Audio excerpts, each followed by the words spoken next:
Hello बच्चों। तो आज हम एक बहुत ही इम्पोर्टेंट टॉपिक पढ़ने वाले हैं जिस टॉपिक का नाम है क्वांटम नंबर। Quantum number. तो आज इसको समझते हैं क्वांटम नंबर क्या चीज़ का इन्फॉर्मेशन देता है। तो सबसे पहले मैं इसको डिफाइन करता हूँ। Quantum number is a set of number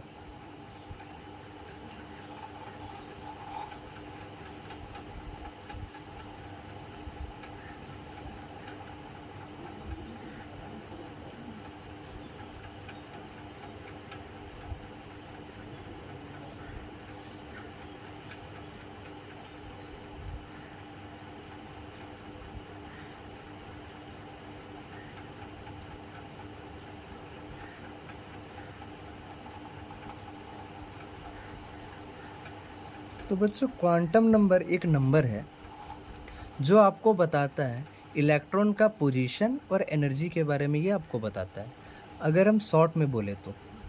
और अगर थोड़ा डीपली जाए तो आपको पता होना चाहिए कि सबसे बड़ा क्या होता है ना, शेल होता है बच्चों।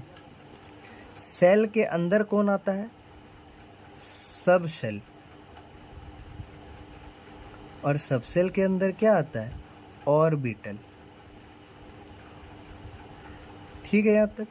सबसे बड़ा होता है शेल, शेल के अंदर आता है सब शेल, और सब सेल के अंदर क्या आता है? ऑर्बिटल।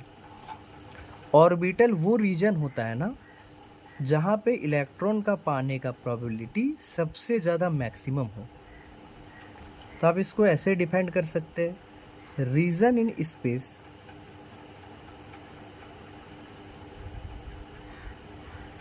around nucleus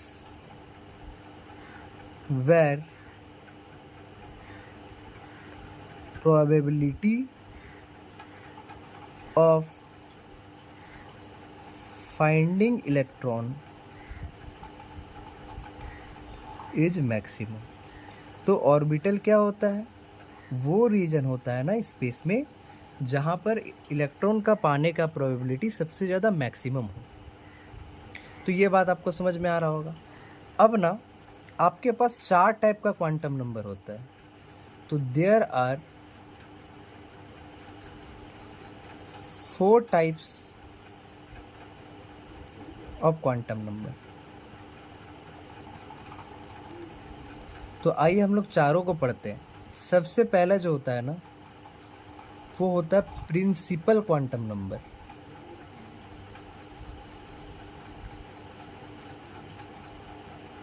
इसको बच्चों हम लोग n से डिनोट करते हैं। सेकंड क्वांटम नंबर जो होता है वो होता है एजीमथल quantum number.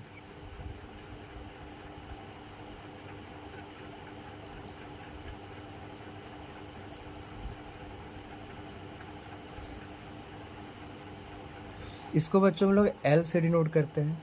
Third quantum number जो होता है वो होता है मैग्नेटिक क्वांटम नंबर।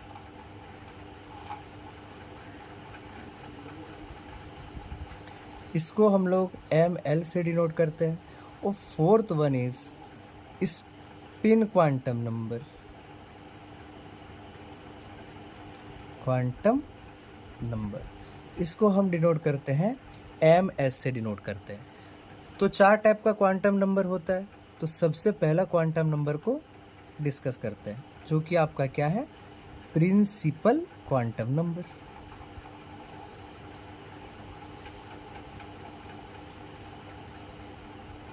तो सबसे पहला बात क्या होता है ना, इस क्वांटम नंबर का आपको कुछ पॉइंट्स पता होना चाहिए। जैसे कि इसको हम डिनोट किससे करते हैं बच्चों? हम n से इसको डिनोट करते हैं। n जो होगा ना ये कोई भी पॉजिटिव इंटीजर होगा। पॉजिटिव इंटीजर का मतलब क्या हो गया कि n का वैल्यू 1 हो सकता है, 2 हो सकता है, 3 हो सकता है, इन्फिनिटी। लेकिन n कभी भी 0 नहीं हो सकता है।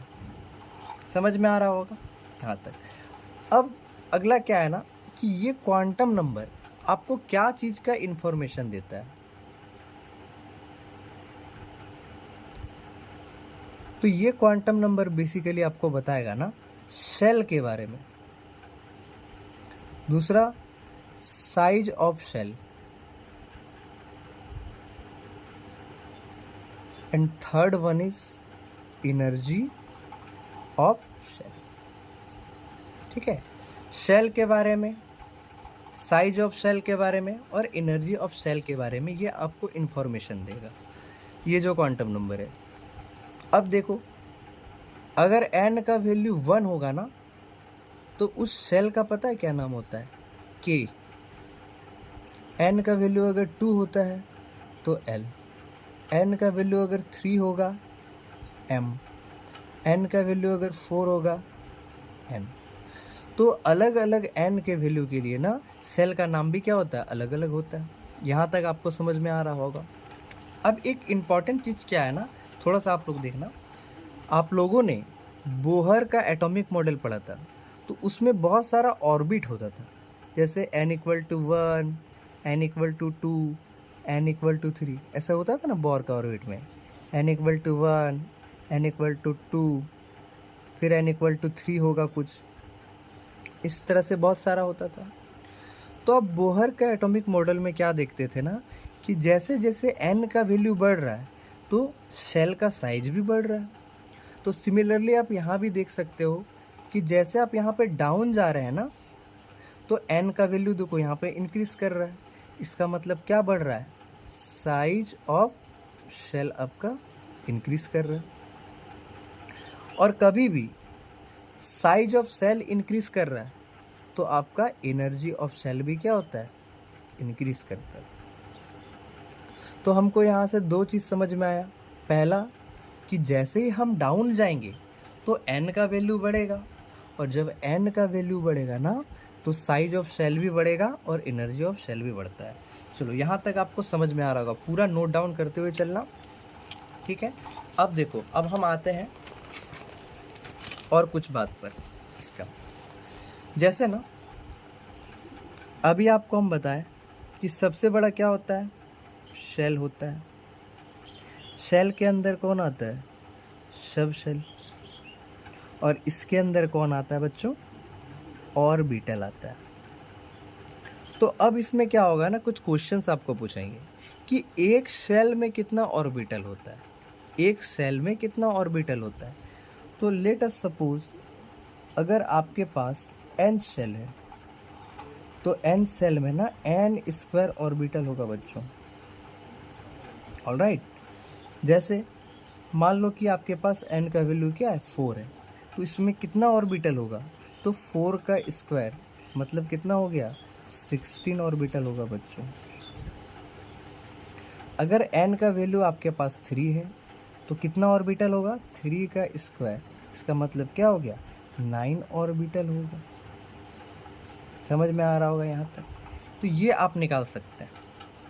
अब जैसे क्या बोलेंगे, देखो और एक चीज़ कि आपका जो एक ऑर्बिटल होता है ना, बेसिकली हम ऑर्बिटल को इस तरह से डब्बा में दिखाते हैं। तो एक ऑर्बिटल में मैक्सिमम आपका ना 2 इलेक्ट्रॉन भर सकता है।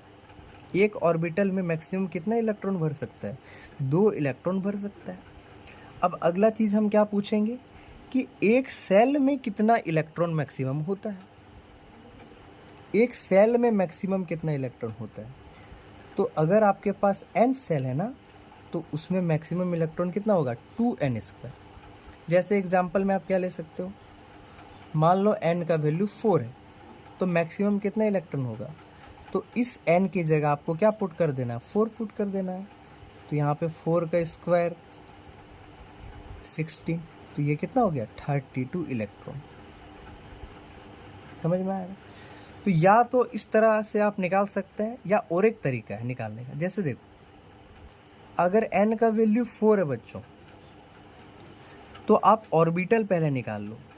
तो n का वैल्यू 4 के लिए कितना ऑर्बिटल होगा? n² मतलब 16 ऑर्बिटल।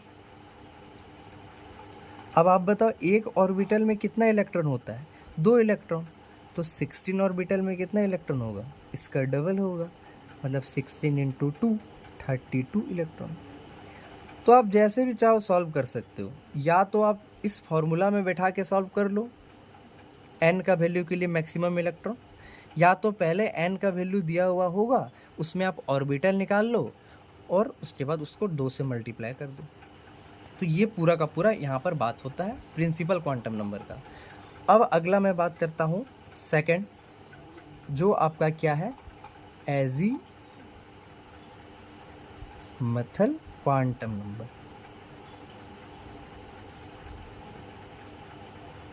जिसको हम किससे डिनोट करते हैं, एल से डिनोट करते हैं। ठीक है, तो इसका भी कुछ छोटा मोटा पॉइंट है बच्चों जो आपको पता होना चाहिए। तो ये डिनोट किससे किया जाता है, एल से डिनोट किया जाता है।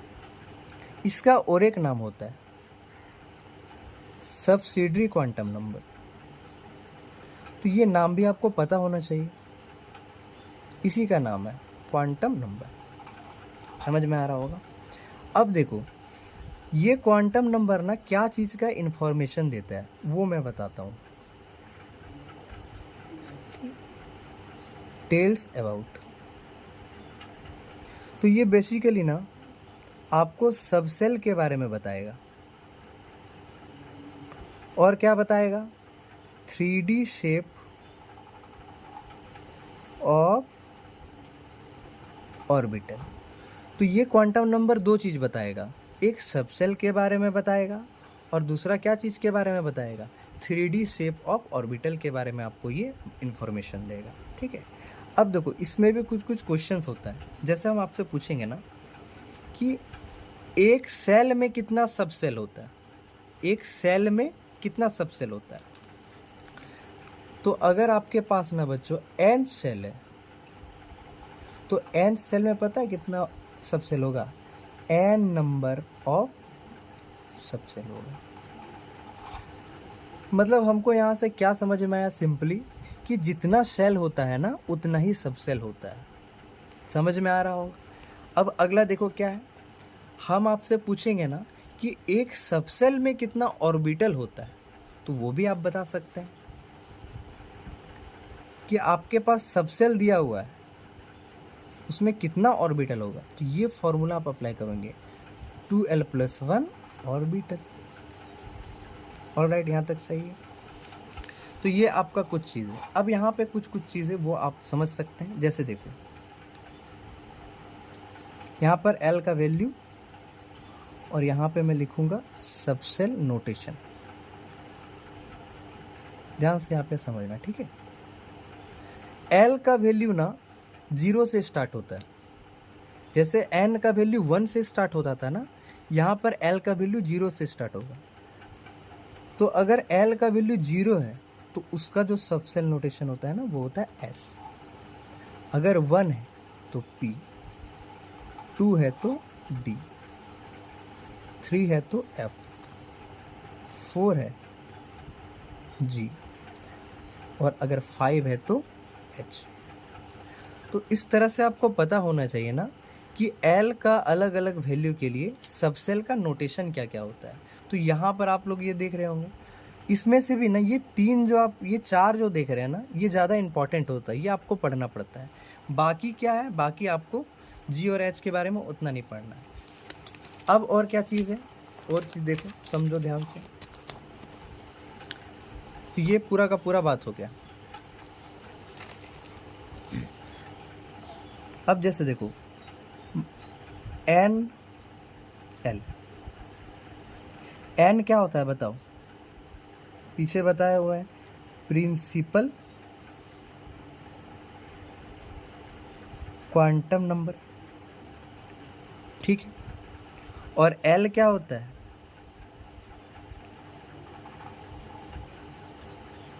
एजीमथल क्वांटम नंबर। ओके, बताइए ये किसके बारे में बताता था, सेल के बारे में बताता था, और ये किसके बारे में बता रहा है, सबसेल के बारे में बता रहा है बच्चों।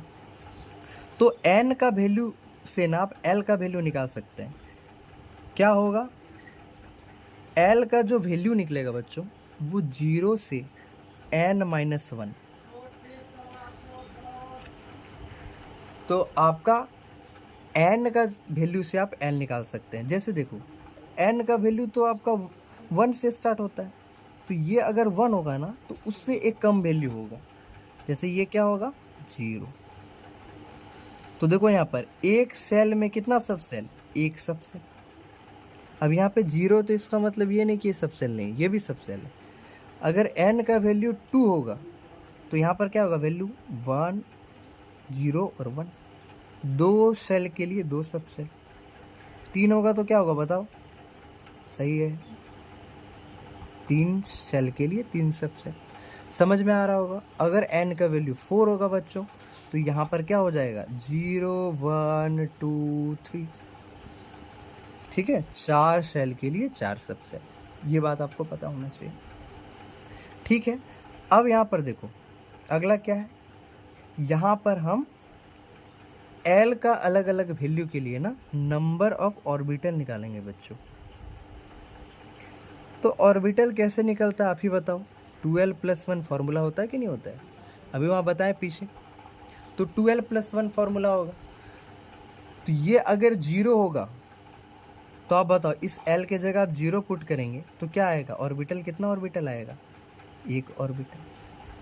और आप बताओ L का वैल्यू जब 0 होता है उसका सबसेल नोटेशन क्या होता है बच्चों, S होता है कि नहीं होता है। तो इसका मतलब क्या हो गया कि S में आपका एक ऑर्बिटल होता है। इसका वैल्यू अगर 1 होगा तो यहाँ पे आप पुट करोगे तो यहाँ पे ऑर्बिटल कितना आएगा 3, और इसका सबसेल नोटेशन क्या होगा, समझ में आ रहा होगा। अगर इसका वैल्यू 2 होगा बच्चों तो यहाँ पर आएगा 5, इसका सबसेल नोटेशन D।